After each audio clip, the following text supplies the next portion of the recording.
Hello friends, नमस्कार दोस्तों। Knowledge for life group में आपका हार्दिक स्वागत है, वेलकम। तो दोस्तों, आज हम प्रतिरोधकता जो रेसिस्टिविटी या फिर हम इसको स्पेसिफिक रेजिस्टेंस यानी विशिष्ट प्रतिरोध भी कहते हैं, यदि हम ताप को इंक्रीज करते हैं, ताप बढ़ाते हैं, तो प्रतिरोधकता पर ताप का क्या प्रभाव पड़ता है, ये हम आज क्लियर करेंगे। तो मुख्यतया जो मटेरियल है, जो पदार्थ है, वो तीन प्रकार के लेते हैं: चालक, अर्धचालक और कुचालक। चालक कंडक्टर, अर्धचालक सेमीकंडक्टर और कुचालक दोस्तों होते हैं इंसुलेटर। तो चालकों के लिए आज हम पढ़ेंगे अभी इस वीडियो में, और नेक्स्ट वीडियो में अर्धचालक और कुचालक के बारे में पढ़ेंगे। दोनों अर्धचालक और कुचालक का एक ही जैसा ही सिमिलैरिटी है, उन दोनों के जो गुण धर्म हैं। तो दोस्तों, कुछ थ्योरी लिख ली है। ये थ्योरी को एक ही लाइन में समराइज्ड रूप से मैं यहाँ आपको समझाने का प्रयास भी करूँगा। तो दोस्तों, चालक और अर्धचालक या कुचालक में मेनली जो डिफरेंस है कि चालक में जो फ्री इलेक्ट्रॉन्स हैं, बाउंडेड जो इलेक्ट्रॉन है वो कम होते हैं और जो फ्री इलेक्ट्रॉन है वो ज़्यादा होते हैं। तो फ्री इलेक्ट्रॉन क्या करेंगे? यदि हम टेम्परेचर इंक्रीज करेंगे, ताप बढ़ाएंगे, तो वो जो फ्री इलेक्ट्रॉन है वो मूवमेंट उनका ज़्यादा होगा। यानी ताप जो है वो बढ़ाने पर उनको, किसको? चालक को एनर्जी देने पर जो नंबर ऑफ फ्री इलेक्ट्रॉन है वो तेज़ी से बढ़ेंगे। तो वो क्या होगा? या तो इलेक्ट्रॉनों से टकराएंगे या फिर जो लैटिस अरेंजमेंट है, जो जालक व्यवस्था है, उसके अंदर जो एटम है, आयन है, उनसे भी टकराते हैं। तो उन एटम या आयन को टकराने से वो वाइब्रेट होंगे और वो जो इलेक्ट्रॉनों को टेम्परेचर देने पर जो एनर्जी है वो वाइब्रेशनल एनर्जी में कन्वर्ट होती जाती है, आयनों की ऊर्जा के रूप में कन्वर्ट होती जाती है। तो इसमें होता क्या है दोस्तों, जो इलेक्ट्रॉनों का जो वेग है, यानी कि वर्ग मध्य मूल वेग है, वो तो बढ़ेगा, ठीक है।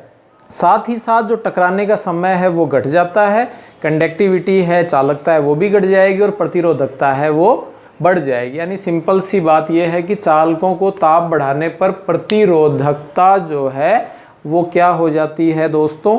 शुरू में चालकों की प्रतिरोधकता कम होती है, लेकिन हम बहुत ज़्यादा टेम्परेचर देते हैं तो इनकी प्रतिरोधकता इंक्रीज हो जाती है, बढ़ जाती है। यही चीज़ हम यहाँ ले रहे हैं कि चालकों का यदि हम ताप बढ़ाएंगे तो इनके आयनों, परमाणुओं के कंपन आयाम बढ़ने के साथ साथ, यानी कंपन का जो आयाम है, जो एम्पलीट्यूड है, वो बढ़ जाता है, जिसको हम कह देते हैं जालक की कंपन ऊर्जा, वाइब्रेशनल एनर्जी ऑफ लैटिस, ठीक है।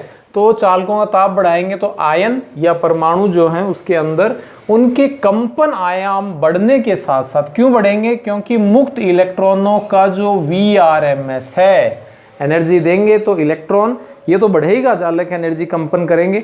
इसके साथ साथ जो VRMS है इलेक्ट्रॉनों का, वो भी, VRMS का मतलब रूट मीन स्क्वायर वेलोसिटी, वर्ग मध्य मूल चाल, वो भी बढ़ जाता है। एनर्जी देंगे तो एनर्जी यानी कि जब हम टेम्परेचर देंगे, टेम्परेचर एज ए एनर्जी है, तो वो जो उसके अंदर आयन है, जो परमाणु हैं, उनकी कंपन ऊर्जा प्लस इलेक्ट्रॉनों का जो वर्ग मध्य मूल वेग है वो भी बढ़ जाता है, ठीक है। अब जो आयन है या परमाणु है वो तो कांस्टेंट है, लेकिन जो फ्री इलेक्ट्रॉन है वो मूवमेंट करेंगे। तो क्या होगा? परिणाम स्वरूप इलेक्ट्रॉन की आयनों से टक्कर होने लगेगी, और वो टक्कर, जैसे मान लीजिए ये इलेक्ट्रॉन है और ये आपके एटम है दोस्तों। अब इलेक्ट्रॉन और आयन जब टेम्परेचर कम था तो मान लीजिए ये 5 सेकंड में टकराते थे, लेकिन जब हम टेम्परेचर बढ़ा देंगे, टेम्परेचर को इंक्रीज कर देंगे, तो ये इलेक्ट्रॉन जो है एटम से और प्लस इलेक्ट्रॉन से भी, यदि इलेक्ट्रॉन बीच में होते हैं तो इलेक्ट्रॉन से और कुछ ना कुछ समय जो है वो डिक्रीज हो जाता है। तो जब ये समय जो है घट जाता है, इसी समय को हम कहते हैं रिलैक्सेशन टाइम, तो वो डिक्रीज हो जाता है। तो यही चीज़ है कि परिणाम स्वरूप इलेक्ट्रॉनों की आयनों, परमाणुओं से टक्कर, मेनली इसी पर ही फोकस किया जा रहा है, कम समय में होने लग जाती है। तो विश्रांति काल है, जो रिलैक्सेशन टाइम है, दो क्रमागत इलेक्ट्रॉनों की टकराने में या आयन और इलेक्ट्रॉनों की टकराने में लगे जो समय है वो वो घट जाता है। तो चालकता विश्रांति काल के समानुपाती होती है, तो चालकता का मान कम, और प्रतिरोधकता चालकता के इन्वर्स होती है, व्युत्क्रमानुपाती होती है। तो प्रतिरोधकता का मान जो है वो क्या हो जाता है दोस्तों, बढ़ जाता है। ठीक है, इसी को इंग्लिश में समझ लेते हैं। On increase the temperature of the conductor the root mean square velocity VRMS किसका, of free electrons together with their energy of vibration of lattice, यानी वाइब्रेशन ऑफ लैटिस के साथ साथ जो इलेक्ट्रॉनों का VRMS है वो भी साथ साथ बढ़ने लग जाता है, यानी इंक्रीजेज हो जाता है। ठीक है, as a result collisions between electrons and atom of ions become few times, यानी थोड़े समय में टकराने लग जाएंगे।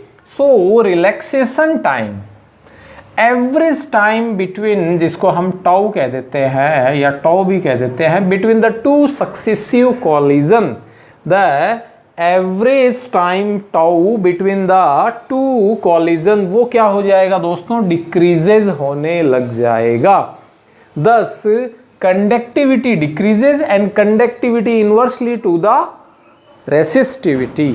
सो रेसिस्टिविटी क्या हो जाएगी दोस्तों, इंक्रीजेज हो जाती है। तो यदि हम इसको एक चीज़ में क्लियर करें, सबसे पहले एक ही लाइन में, तो दोस्तों टेम्परेचर मतलब ताप, और ताप आपने बढ़ा दिया, ये दोस्तों सिंबल है बढ़ाने का, इंक्रीज का। तो ताप बढ़ाएंगे तो दोस्तों क्या होगा, VRMS ये किनका है, इलेक्ट्रॉन्स का, ये भी बढ़ जाता है। ठीक है, और क्या होगा, जो परमाणुओं की जो वाइब्रेशनल एनर्जी है, यानी कंपन ऊर्जा, ठीक है,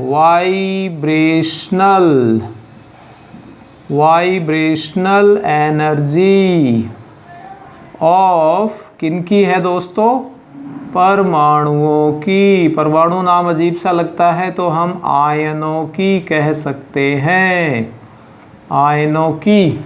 तो वो भी दोस्तों क्या हो जाएगी, इंक्रीज हो जाती है। तो ये हो गई। फिर इलेक्ट्रॉनों का जो टकराने में लगा समय है, जो रिलैक्सेशन टाइम है, टो। तो दोस्तों ये जो टो है, ये जब ये इंक्रीज हैं तो ये डिक्रीज हो जाएगा। इसको हम कहते हैं दोस्तों विश्रांति काल। ऊपर क्लियर कर चुके हैं, रिलैक्सेशन टाइम। ठीक है दोस्तों, और टो जो है वो किसके प्रोपोर्शनल होता है, पीछे आप क्लियर कर चुके हो। मैं फॉर्मूला भी यहाँ आपको लिख देता हूँ।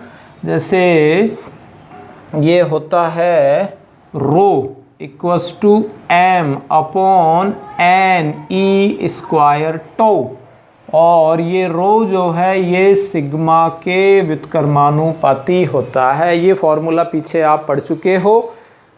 ये है दोस्तों प्रतिरोधकता, ये चालकता। तो ये इसके तो इन्वर्स हो गई और इसके प्रोपोर्शनल हो गई। तो विश्रांति काल कम है तो आपके जो चालकता है, ये नीचे वाला सिंबल दोस्तों ये है कमी होना, घटना। ठीक है, ये वाला सिंबल है।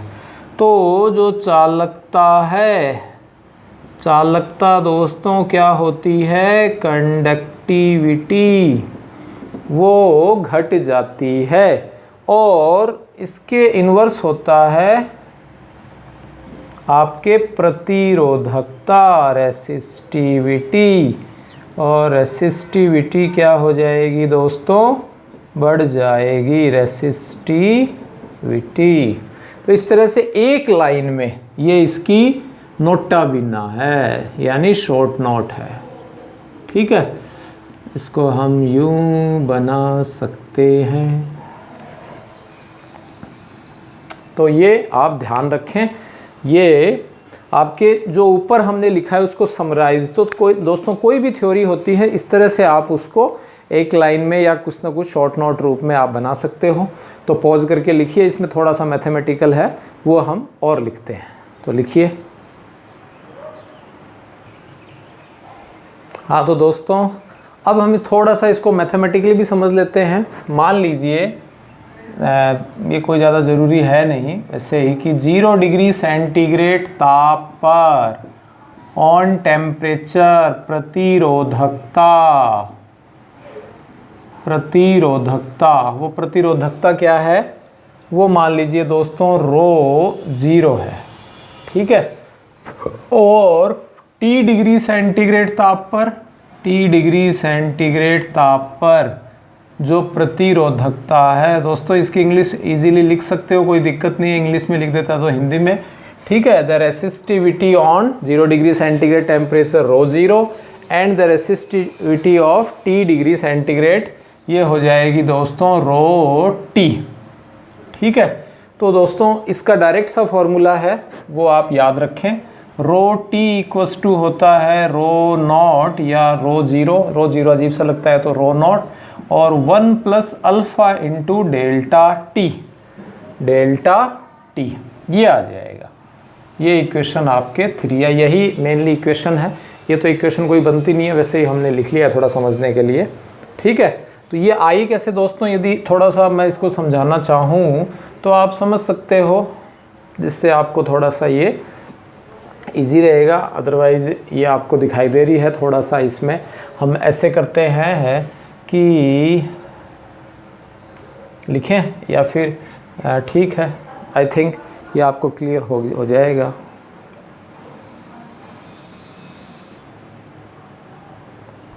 तो इसको मैं मिटा दूंगा, थोड़ा शॉर्ट में समझाता हूँ कि ये जो रो टी और रो नॉट है, इन दोनों का डिफरेंस मान लीजिए डेल्टा रो है, और वो डेल्टा रो किस पे डिपेंड कर रहा है, इनिशियल टेम्परेचर पर, और साथ ही साथ किस पे डिपेंड कर रहा है, टेम्परेचर पर। T is not a time, T is the temperature, clear. अब इसको हम एक साथ ले लें तो डेल्टा रो प्रोपोर्शनल, ये आ जाएगा दोस्तों रो 0 T, और delta rho equals to proportional constant भी अल्फा ही ले लेते हैं, रो नॉट T। तो इस डेल्टा रो को लिख सकता हूँ rho T minus rho nought equals to alpha rho nought T, और rho T equals to rho nought plus alpha rho nought T। तो rho T equals to rho nought common आ गया 1 plus alpha T, या इसको हम delta T लिखना चाहें तो डेल्टा T भी लिख सकते हैं, ठीक है, डिफरेंस के रूप में लेना चाहें तो ये इस तरह से दोस्तों शॉर्ट नोट बन जाता है। कहने का अर्थ ये है कि इन दोनों का जो डिफरेंस है वो इनिशियल रेसिस्टिविटी यानी प्रारंभिक प्रतिरोधकता पर और ताप पर निर्भर करता है। इस तरह से ये आपके आ जाता है, ठीक है। तो ये वाला आंसर यहाँ आपने लिख ही लिया है। तो एक तो ये हो जाएगा दोस्तों, इसको आप ध्यान रखें। इसी प्रकार यहाँ ये जो आया है अल्फ़ा, ये अल्फ़ा क्या है, यहाँ अल्फ़ा क्या है, या इसी को ही हम अल्फ़ा को दोनों ही रूप में मैं आपको बता देता हूँ। जैसे कि यदि कोई भी आप चालक तार ले रहे हो, ठीक है, कंडक्टिंग जो वायर लिया है उसकी लेंथ 1 मीटर, और जो क्रॉस सेक्शन एरिया है यानी कि अनुप्रस्थ काट क्षेत्रफल है वो 1 मीटर स्क्वायर है। तो दोस्तों रो जो है वो किसके इक्वल हो जाएगा, एल के। रो जो है वो किसके इक्वल हो जाता है, लंबाई के नहीं, लंबाई तो हो गया, रो किसके इक्वल हो जाएगा, आर के, क्योंकि ये आप जानते हो आर इक्वल्स टू होता है रो एल बाई ए, जानते हो दोस्तों।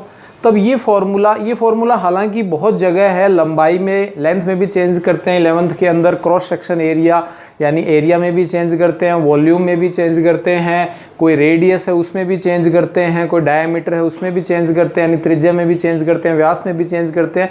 तो इस तरह से आपके जो 11th में आपने भी पढ़ा हुआ है, ये उसमें हम जो सॉलिड वाला चैप्टर है उसके अंदर भी आपने इसको क्लियर किया होगा। तो आर की जगह रो की जगह हो जाएगा दोस्तों R T equals to R0 1 plus alpha into delta T, या स्मॉल टी लिखना चाहें तो आप स्मॉल टी लिख सकते हो, ठीक है, ये डेल्टा टी, ये इक्वेशन 4 आ जाएगा। तो ये किसके लिए है? ये है दोस्तों प्रतिरोध, किस पर? T डिग्री सेंटीग्रेड ताप पर, और ये क्लियर है 0 डिग्री सेंटीग्रेड ताप पर प्रतिरोध, 0 डिग्री सेंटीग्रेड ताप पर प्रतिरोध, ठीक है दोस्तों, ये हो जाता है। तो इन दोनों में जो अल्फ़ा आया है यहाँ या जहाँ, वेयर अल्फ़ा, अल्फ़ा क्या है दोस्तों?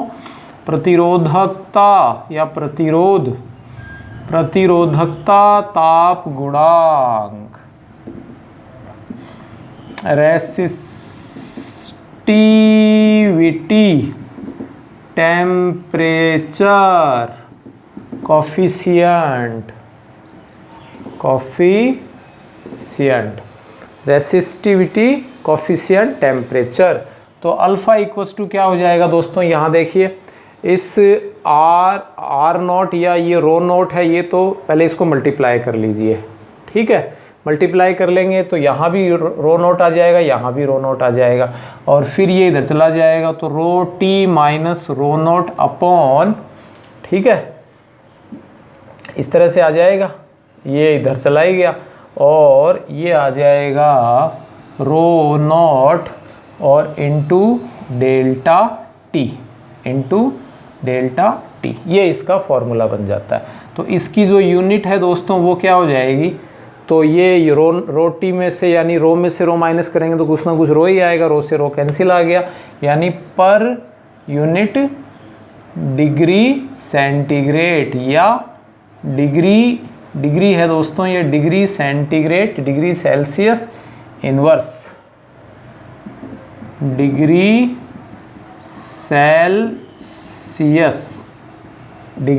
सेल्सियस, ये आ जाएगा दोस्तों। तो इसको आप पॉज करके लिख लीजिए।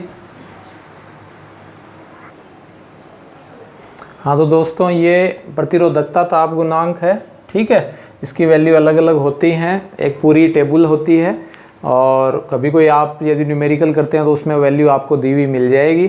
तो ये अल्फ़ा दोस्तों क्या आ गया? एक तरह से delta rho upon rho not into delta T, ये आ जाता है। डेल्टा रो इक्वल्स टू क्या आ गया दोस्तों? ठीक है, और डेल्टा रो, तो इनका ये आपके आ जाता है, ये प्रतिरोधकता ताप। तो ये तो हो गया दोस्तों प्रतिरोधकताओं